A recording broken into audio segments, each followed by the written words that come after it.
Hello friends, welcome to clear concept classes.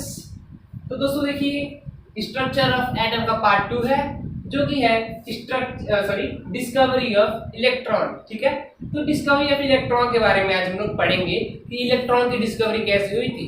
ठीक है, तो पिछले क्लासेस में एक इंट्रोडक्शन पार्ट लिया था जिसके बारे में आपको एटम्स के बारे में बताया था। ठीक है, तो अब देखते हैं कि आखिर इलेक्ट्रॉन की डिस्कवरी हुई कैसे थी। ठीक है, तो लास्ट तक बने रहिएगा, बहुत मजा आने वाला है कि आखिर इलेक्ट्रॉन की डिस्कवरी हुई कैसे थी। ठीक है, तो देखिए यहाँ पे क्रुक्स, प्लकर और थॉमसन, ठीक है, जे थॉमसन लिखते हैं, ये तीन साइंटिस्ट थे। ठीक है, क्रुक्स, प्लकर और जे थॉमसन, इन्होंने क्या किया था, डिस्कवरी ऑफ इलेक्ट्रॉन, मतलब इलेक्ट्रॉन की डिस्कवरी में मदद किया था। ठीक है, तो देखिए आखिर इन्होंने कैसे किया था।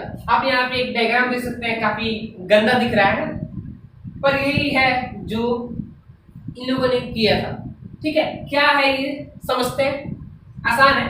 देखिए यार, ये आपको एक सिलेंड्रिकल टाइप का एक फिगर दिखाई दे रहा है, ये है हार्ड ग्लास ट्यूब। क्या है, यहाँ पे लिखता हूं मैं, देखिएगा, ये एक हार्ड ग्लास ट्यूब है। ठीक है, ये क्या है, ये हार्ड ग्लास ट्यूब है जहां कोई पोर्स नहीं होते हैं और बहुत ही मजबूत होता है।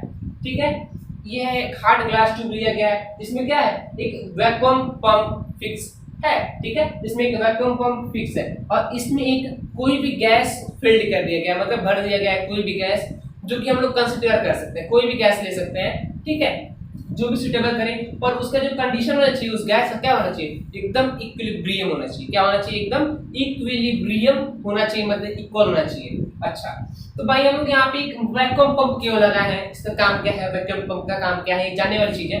वैक्यूम पंप, इसके देखिए, इसके अंदर एक गैस फील्ड है, मैं बताया होगा कि इसके अंदर एक गैस फील्ड है। तो यही वैक्यूम पंप क्या करता है ना, उसके जो गैस का प्रेशर होता है उसको मेंटेन किया रखता है। ठीक है, तो वैक्यूम पंप का काम क्या है, to maintain the pressure of the gas inside the hard glass tube. ये समझ में आ गया। अच्छा, तो देखिए जो गैस का प्रेशर होता है वो कितना होता है, यहाँ ध्यान रखिएगा, प्रेशर ऑफ गैस, ये पहला एक यहाँ पे लिखता हूं, pressure of gas is 10⁻² to 10⁻³ mm।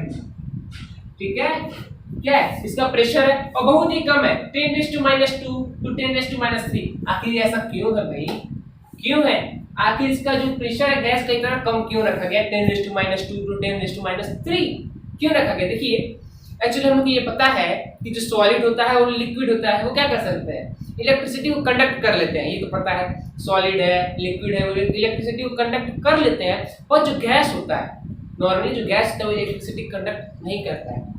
क्या बोला मैं, जो गैस होता है इलेक्ट्रिसिटी कंडक्ट नहीं करता है। समझ लीजिए अगर गैस नॉर्मली अगर इलेक्ट्रिसिटी कंडक्ट करने लगता तो क्या होता, बाहर तार लटके रहते हैं, नंगे नंगे तार लटके रहते हैं बिजली के, तब पूरा गैस इलेक्ट्रिसिटी कंडक्ट हो गया था, कोई भी यहाँ पर रहता नहीं, सबको बिजली मारती, ऐसा होता है कि नहीं। ठीक है, इसीलिए नॉर्मली जो गैस होता है वो इलेक्ट्रिसिटी कंडक्ट नहीं करता है। और जब प्रेशर उसका इतना कर दिया, कितना, 10⁻² से 10⁻³ कर दिया जाए, तब क्या करता है, गैस कंडक्ट इलेक्ट्रिसिटी। अब आपको समझ में आ गया, जब इतना प्रेशर करेंगे तो गैस क्या करेगा, इलेक्ट्रिसिटी को कंडक्ट करना शुरू कर देगा। ठीक है, एक और करें, यहाँ पे देखिए, एक मैंने यहाँ पे क्या लिया, हाई वोल्टेज सप्लाई लिया गया है। क्या लिया गया है, हाई वोल्टेज सप्लाई लिया गया है, जो कि कितना हो सकता है, देखिए यहाँ पे वोल्टेज इज इक्वल टू 5000 से लेके 10,000 वोल्ट तक हो सकता है, लेकिन वेरी हाई वोल्टेज है ये, कितना है, 5000 से 10,000 वोल्टेज लिया गया। ठीक है, जब इतना कम प्रेशर रहेगा, इतना हाई वोल्टेज रहेगा, तब क्या करेगा गैस, जो इसके अंदर जो गैस फील्ड किया गया है वो क्या करेगा, इलेक्ट्रिसिटी को कंडक्ट करने लगेगा। ठीक है, क्या करेगा, इलेक्ट्रिसिटी को कंडक्ट करने लगेगा। ठीक है, तो ये समझ में आ गया। अब देखिए यहाँ पे मैं इलेक्ट्रोड्स लिया गया। ठीक है, यहाँ पे क्या दिखा रहा हूं मैं, इलेक्ट्रोड्स। जैसे इलेक्ट्रोड दो तरीके के होते हैं, कैथोड और एनोड होते हैं। इलेक्ट्रोड्स दो तरीके के होते हैं, एक कैथोड होता है, एक एनोड होता है। कैथोड कैसा है, negative charge, anode positive charge. ठीक है, ये तो ये समझ में आ गया आपको। और यहाँ पे मैंने हाई वोल्टेज सप्लाई दिया। ठीक है, अब मैंने आपको पूरा अपैरेटस का जो सेटअप था वो बता दिया है। अब इन लोगों ने क्या किया था वो हम लोग अब जानते हैं, देखते हैं। ठीक है, जब जो सर्किट को जब क्लोज किया गया, यहाँ पे देखिए, जब सर्किट को जब क्लोज किया गया तब क्या हुआ? ठीक है, प्रेशर इतना कम, वोल्टेज इतना हाई, तब क्या हुआ ना, जो कैथोड था उसमें कुछ देखिए कुछ ऐसे रेस निकल के जा रही है, इसको रेस है, ठीक है, इनविजिबल कैथोड रेस जिसको नाम दे दिया गया। क्या है? कैथोड रेस, क्योंकि ये कैथोड से निकल रही है ना, कैथोड से निकल के जा रही है, इसीलिए इसका नाम रख दिया गया है कैथोड रेस। ठीक है, जब हाई वोल्टेज सप्लाई और इतना प्रेशर को दिया जाता है, जब सर्किट को क्लोज किया जाता है, तब क्या होता है, जो कैथोड है, जो कैथोड इलेक्ट्रोड है, वो क्या करता है, कैथोड रेस को छोड़ने लगता है, ये रेस को छोड़ने लगता है। ठीक है, और वो क्या करते हैं, मूव करके अपने अपोजिट साइड पे जाते हैं। कहाँ पे जाते हैं? एनोड के पास जाते हैं। ठीक है, तो भाई ये एनोड के पास क्यों जा रहा है, ये सोचने वाली बात है। सिंपल सा है, लेकिन क्या देखिए, कैथोड क्या है, निगेटिव चार्ज। भाई जो कैथोड है वो निगेटिव चार्ज है, और जो अनलाइक चार्जेस होते हैं वो क्या करते हैं, एक दूसरे के पास आते हैं, मतलब एक दूसरे को अट्रैक्ट करते हैं। Unlike charges always attract each other. ठीक है, इसी कारण जी क्या है, जो कैथोड रेस है वो निगेटिव होते हैं। ठीक है, तो ये क्या करते हैं, एनोड के पास मूव करते हुए फटाक से बहुत ही हाई स्पीड में जाते हैं। ठीक है, क्या करते हैं, बहुत ही हाई स्पीड में एनोड के पास पहुंचते हैं, और ये क्या करते हैं, जो एनोड के जो पीछे का जो वॉल होता है, मतलब जो हार्ड ग्लास ट्यूब का जो वॉल होता है, वो क्या करता है, ग्लो करने लगता है, मतलब कि चमकने लगता है। ठीक है, ग्लोइंग ग्लास वॉल यहाँ पे लिखा हूं मैं। ठीक है, फिर क्या करने लगता है, चमकने लगता है, मतलब देखिए फ्लोरेसेंस प्रोड्यूस करता है, फ्लोरेसेंस प्रोड्यूस करता है, चमक प्रोड्यूस करता है। ग्लो कहिए किस कलर का, कलर ध्यान रखना है, वो होता है ग्रीनिश कलर का, कुछ ग्रीनिश येलो कलर का। क्या एक चमक दिखाई देने लगता है, कहां पे, एनोड के पीछे वाले वॉल पे। तो ये समझ में आ गया, समझ में आ गया ना। तो देखिए जो ये कैथोड रेस, आखिर ये जो रेस निकलते हैं होते क्या है, होते हैं एक्चुअली स्ट्रीम ऑफ इलेक्ट्रॉन्स। क्या होते हैं, स्ट्रीम ऑफ इलेक्ट्रॉन्स होते हैं। देखिए यहाँ लिखते हैं स्ट्रीम ऑफ इलेक्ट्रॉन्स। ठीक है, तो बहुत ही फास्ट मूविंग होते हैं, और वो एनोड के पास जाते हैं, पर वो इसके पीछे वाले वॉल पे जाके टकराते हैं और फ्लोरेसेंस ग्लो प्रोड्यूस करते हैं। किस कलर का, ग्रीनिश येलो कलर का। ये पूरा आपको मैं समझा दिया, समझ में आ गया। तो आइए मैं खटाक से एक बार आपको बता देता हूँ बहुत ही तेजी से। देखिए ये हार्ड ग्लास ट्यूब लिया गया है यहाँ पे, जिसमें तो बहुत ही हाई वोल्टेज सप्लाई दिया गया है, कितने 5000 वोल्ट से 10,000 वोल्ट तक। जो यहाँ पे सॉरी जो प्रेशर है वो कितना है, 10⁻² से 10⁻³ mm है। ठीक है, फिर से यहाँ पे वैक्यूम पंप लिया गया है, वो क्या करता है, जो इसके अंदर जो गैस भरा गया है उसका जो प्रेशर होता है उसको मेंटेन किया, कौन करता है, ये वैक्यूम पंप करता है। जब सर्किट को क्लोज किया जाता है तो क्या होता है, इनविजिबल कैथोड रेस कैथोड से निकलने लगती है, और वो एनोड के पास मूव करने लगता है, क्योंकि जो कैथोड रेस होते हैं वो नेगेटिव होती है, जो एनोड होता है वो पॉजिटिव होता है। ठीक है, और वो क्या करते हैं, जो एनोड के पीछे वाले वॉल पे जाकर टकराते हैं और एक ग्लो प्रोड्यूस करते हैं। वो किस कलर का होता है, ग्रीनिश येलो कलर का होता है। तो समझ में आ गया आपको ये पूरा सेटअप। अच्छा, तो यही क्या किए, जो जे थॉमसन थे, ये दोनों तो हट गए थोड़ा सा। ठीक है, जो कैथोड रेस निकलते थे वो क्या किया गया, जो जे थॉमसन ने इनके बारे में पढ़ा, इस कैथोड रेस के बारे में पढ़ा, भाई कहाँ से आ रहा है, कैसे आ रहा है, यहाँ पे जो चमक हो रहा है ये तो एक्चुअली इनविजिबल है, यहाँ से जाएगा तो दिखाई देगा नहीं, फिर दिख रहा है केवल यहाँ पे दिख रहा है, जहाँ वो टकरा रहा है, एक ग्लो प्रोड्यूस कर रहा है, केवल वहीं पे दिख रहा था। ठीक है, तो जे थॉमसन ने इसके बारे में सोचा, परखा ध्यान से। ठीक है, और उन्होंने एक पार्टिकल्स का डिस्कवर कर दिया, उसको क्या बोलते हैं हम लोग, इलेक्ट्रॉन के नाम से हम लोग जानते हैं, जो कि कौन सा चार्ज है, नेगेटिव चार्ज है। ठीक है, तो जे थॉमसन ने क्या किया, इलेक्ट्रॉन की डिस्कवरी की। समझ में आ गया। अच्छा, तब देखिए अब देखते हैं जो ये कैथोड रेस है इनकी कुछ प्रॉपर्टीज कौन सी थी। ठीक है, इसके हम लोग कैथोड रेस के प्रॉपर्टीज के बारे में अब हम लोग जानते हैं।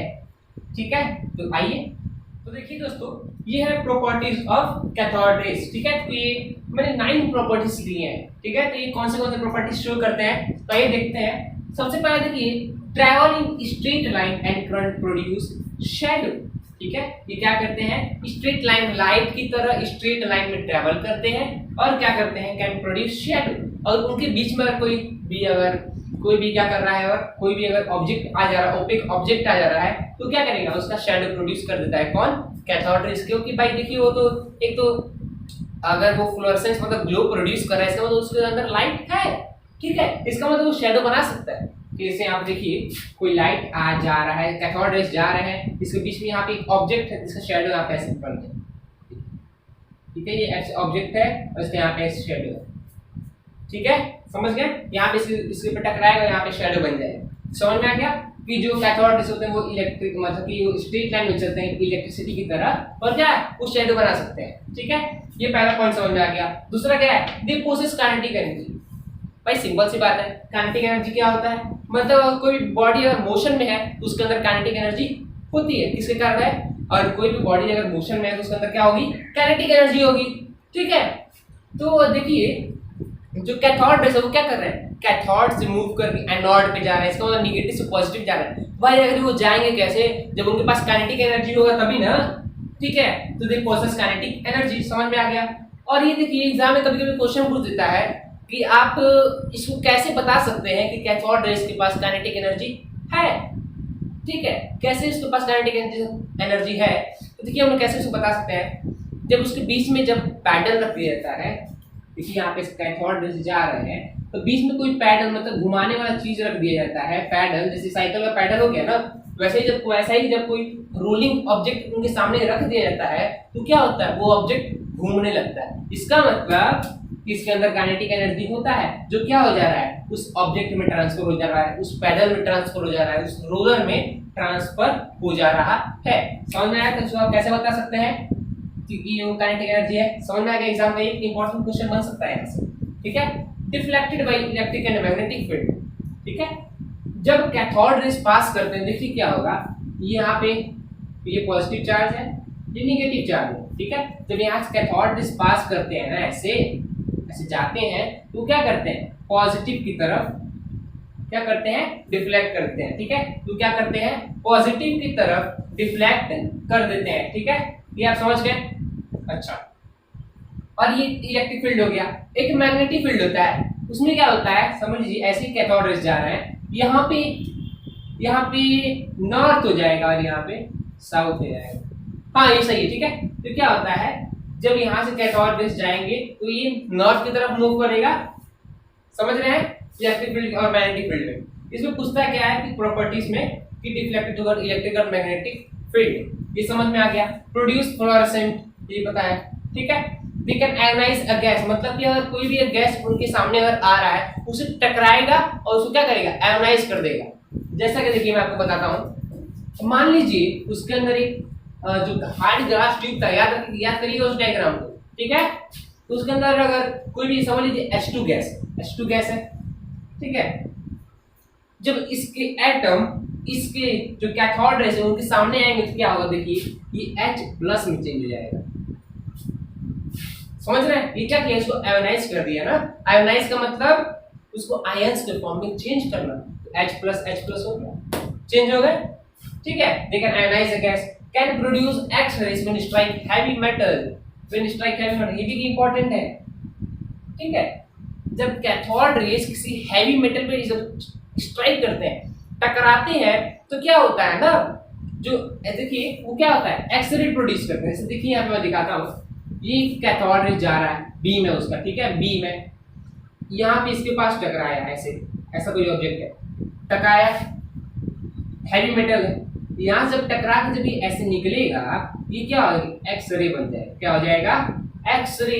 दे can produce X-rays when they strike a heavy metal, समझ में आ गया। अच्छा, सातवां पॉइंट देखिए, प्रोड्यूस हीटिंग इफेक्ट। भाई काइनेटिक एनर्जी है तो इसका मतलब वो क्या करेगा, हीटिंग इफेक्ट तो दिखाएगा ही ना, सिंपल सी बात है। Penetrate through thin sheets of aluminium और एनी अदर मेटल, ठीक है। वो क्या करता है, जब बहुत ही पतला शीट होता है, जैसे आप पेज देखे होंगे, पेज, तो उससे भी जब पतला शीट होता है मेटल्स का, उससे भी पास कर देता है, ठीक है। थिन शीट्स ऑफ मेटल्स होते हैं, जैसा कि एल्यूमिनियम हो गया, गोल्ड हो गया, उससे क्या होता है, कैथोड रेज से यहाँ से जाएगा, यहाँ से निकल जाएगा, ठीक है, उसको कुछ नहीं होने वाला है, ठीक है। और जो लास्ट है वो E/m रेशियो, मतलब charge is to mass ratio, ठीक है, ये वाला एक टर्म जानने के लिए है, ठीक है, इसको जानना पड़ेगा। चार्ज टू मास रेशियो क्या होता है, ठीक है, मैं बताता हूँ अभी। देखिए सबसे पहले आप क्या कीजिए, इसका स्क्रीनशॉट ले लीजिए, ठीक है, ले लीजिए, जो आपके लिए इंपॉर्टेंट है, एग्जाम्स में भी पूछ लिया जाता है, ठीक है, ले लिए आप स्क्रीनशॉट।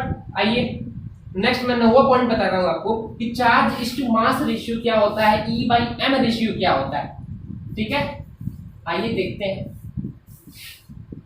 तो जे थॉमसन ने ये क्या मतलब कि ऑब्जर्व किया था, उन्होंने ये ऑब्जर्व किया था ना कि जैसा कि मैं बताया हूं कि जो हार्ड ग्लास ट्यूब होता है उसमें कुछ गैस फील्ड होता है, कोई भी गैस फील्ड होता है, ठीक है, तो जो E/M रेशियो होता है, जो चार्ज टू मास रेशियो होता है, वो उस गैस पे निर्भर नहीं करता, ठीक है, जो charge to mass E/M ratio जो होता है, मतलब ये इलेक्ट्रॉन का चार्ज और ये इलेक्ट्रॉन का मास, ठीक है, जिसको हम बोलते हैं चार्ज बाई मास, ठीक है।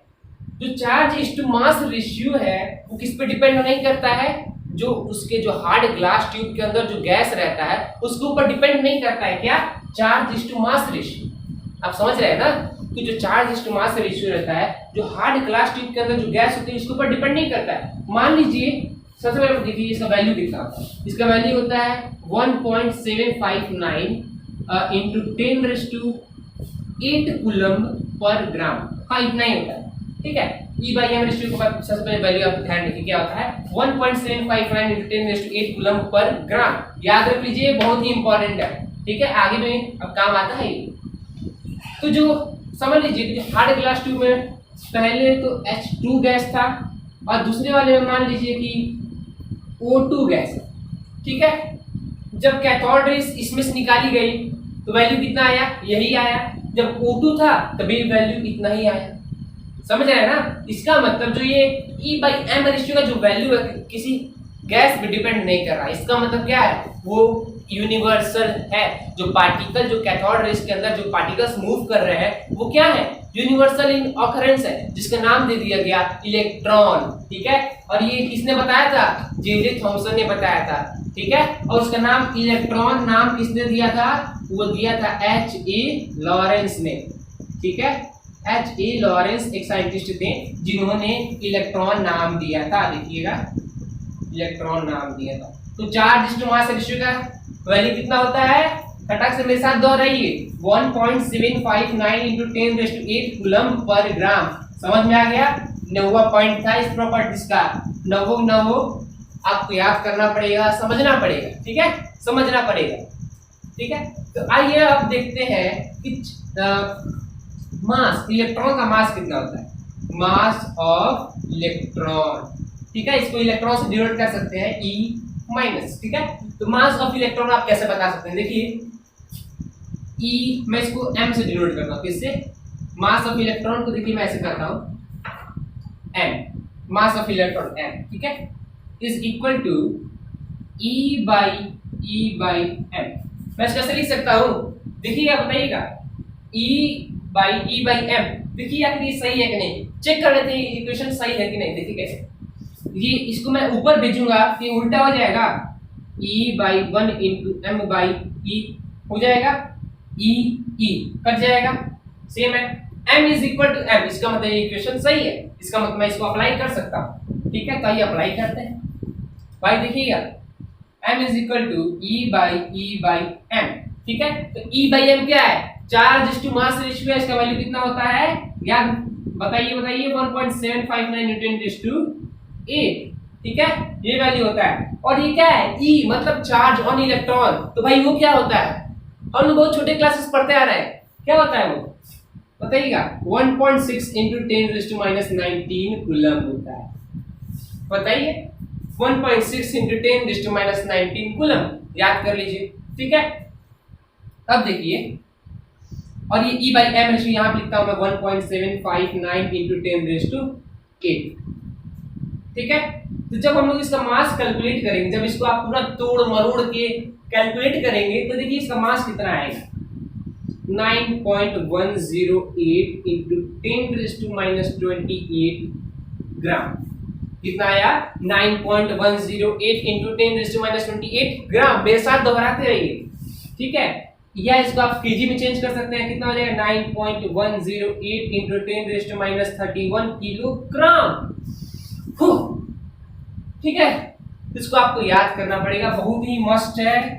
ME मतलब मास ऑफ इलेक्ट्रॉन कितना होता है 9.1 इंटू 10⁻31 केजी। ठीक है, इसका काम आपको केमिस्ट्री में भी आएगा प्लस फिजिक्स में भी आएगा जब 12th में आप इलेक्ट्रोस्टैटिक्स को पढ़ेंगे। ठीक है, बहुत ही इंपॉर्टेंट है, याद कर लीजिए। ठीक है, एग्जाम्स के ऊपर भी, आपके नॉलेज के ऊपर भी। ठीक है, इंपॉर्टेंट है। तो याद हो गया मास कितना होता है इलेक्ट्रॉन का, तो 9.108 केजी।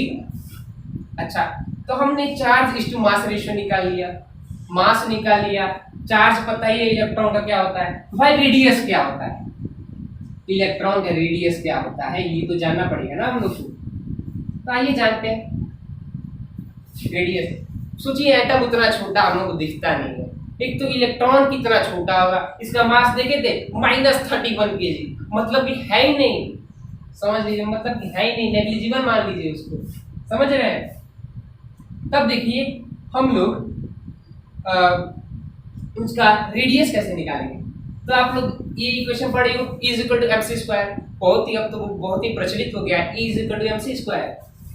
थ्योरी ऑफ रिलेटिविटी किसने दिया था, आइंस्टीन ने। ठीक है, अल्बर्ट आइंस्टीन जी ने दिया था, E = mc²। Theory of relativity physics का पार्ट है। अभी ध्यान रखिए क्या होता है, E = mc² होता है। ठीक है, और एक और होता है E = E²/r। ठीक है, मतलब चार्ज बाई रेडियस। ठीक है, चार्ज का स्क्वायर बाई रेडियस क्या है, एक एनर्जी है इलेक्ट्रॉन्स का जो मूव करता है। ठीक है, एटम के अराउंड इलेक्ट्रॉन्स मूव करते हैं ना, वो इसका रेडियस है, और इसको किससे इक्वल कर दिया गया है, mc² से बराबर कर दिया गया। ठीक है, तो आइए इन दोनों को इक्वल करके देखते हैं कैसे। देखिए इसको मैं ऐसे लिख सकता हूं, mc² = E²/r, लिख सकते हैं। अच्छा, अब देखिए हम लोग कुछ कह रहा है, ये r पूछ रहा है ना, इसको इधर भेजते हैं, ट्रांसफर करते हैं, तो r = E²/mc², ये निकाल लिए। ठीक है, अब देखिए ये c क्या है, ये c क्या है, it is speed of light man, it is speed of light. ठीक है, सिंपल, इसको जो c होता है उस स्पीड ऑफ लाइट से डिनोट करते हैं। ठीक है, समझ में आ रहा है। अब देखिए इलेक्ट्रॉन होता है 1.6 × 10⁻19, ये क्या है, चार्ज ऑन इलेक्ट्रॉन, इसका स्क्वायर। ठीक है, अब क्या है, मास है, मास 9.108 × 10⁻31 केजी क्या है, इसका मास हो गया। ठीक है, अब c क्या है, c है speed of light. Copy pen ले लीजिए, उसके साथ कैलकुलेट करते रहिए। कितना है, 3 × 10⁸ मैं सेंटीमीटर में लेता हूँ। ठीक है, मैं सेंटीमीटर में, मीटर में ले लीजिए। ठीक है, इसका स्क्वायर मीटर में लीजिए, ये हो गया। इसको कैलकुलेट कीजिए, साथ कैलकुलेट कीजिए। जब आप कैलकुलेट करेंगे, पॉज करके कैलकुलेट करिए, जब आप कैलकुलेट करेंगे तो इसका वैल्यू आएगा, देखिए कुछ इतना 2.780 × 10⁻15 मीटर, बहुत ही कम है ना, -50। भाई जब छूटा रहेगा तो बहुत कम रहेगा ना। ठीक है, तो रेडियस पता चला कितना है, 2.780 × 10⁻15 मीटर, इसका क्या है, इलेक्ट्रॉन का रेडियस, इसका मतलब RE है। ठीक है, ME इलेक्ट्रॉन का मास कितना होता है, 9.108 × 10⁻31 केजी। ठीक है, और उसके बाद उसका चार्ज होता है कितना, 1.6 × 10⁻19 कूलम। E/m कितना होता है, 1.759 × 10⁸8। ठीक है, कूलम पर ग्राम। भाई लोग, बहनों लोग, सबको इसको याद कर लो। ठीक है, बहुत ही इंपॉर्टेंट ये वैल्यूज हैं जो आगे आपको काम आएगा। ठीक है, इसको याद कर लीजिए। ठीक है, नोट कर लीजिए, स्क्रीनशॉट ले लीजिए इसका। अच्छा, अब देखिए चार्ज ऑन इलेक्ट्रॉन कैसे पता किया गया, क्या, चार्ज ऑन इलेक्ट्रॉन कैसे पता किया गया, ये मैं बताऊंगा आपको नेक्स्ट क्लास में। ठीक है, नेक्स्ट क्लास में बताऊंगा। मैं आपको रेडियस बता दिया, E/m रेशियो बता दिया, मास बता दिया कैसे कैलकुलेट होता है, इलेक्ट्रॉन कैसे डिस्कवर हुआ वो भी बता दिया। ठीक है, कैथोड रेस से कुछ प्रॉपर्टीज बता दिए। एक और देखिए बताता हूँ, जो कैथोड रेस होता है क्या है, चमक प्रोड्यूस करते हैं, ग्लो प्रोड्यूस करते हैं, इसीलिए हम लोग इसको टीवी में यूज किया जाता है। टीवी, जो पहले की जो पुरानी टीवी आती थी ना, टेलीविजन, उसमें स्क्रीन पे क्या किया जाता था, कैथोड रेज का इस्तेमाल किया जाता था। जो कैथोड रेज थे वो क्या करते थे, जाते थे और स्क्रीन पे डिस्ट्रीब्यूट हो जाते थे और एक ग्लो प्रोड्यूस करते थे, चमक प्रोड्यूस करते थे। ठीक है, तो यही कैथोड रेज ही है जो आज टेलीविजन में काम आते हैं। ठीक है, तो आज मैंने बताया आपको discovery of electron. Next class में मैं बताऊंगा कि जो चार्ज ऑन इलेक्ट्रॉन है वो कैसे बना था। ठीक है, थोड़ा हल्का सा बता देता हूँ। वो एक्सपेरिमेंट है, देखिए, मिलिकन ऑयल ड्रॉप एक्सपेरिमेंट। ठीक है, ऑयल ड्रॉप एक्सपेरिमेंट जिसको बोलते हैं। तो नेक्स्ट क्लास में आपको बताऊंगा, थोड़ा लंबा है। ठीक है, तो मिलते हैं नेक्स्ट क्लास में। धन्यवाद।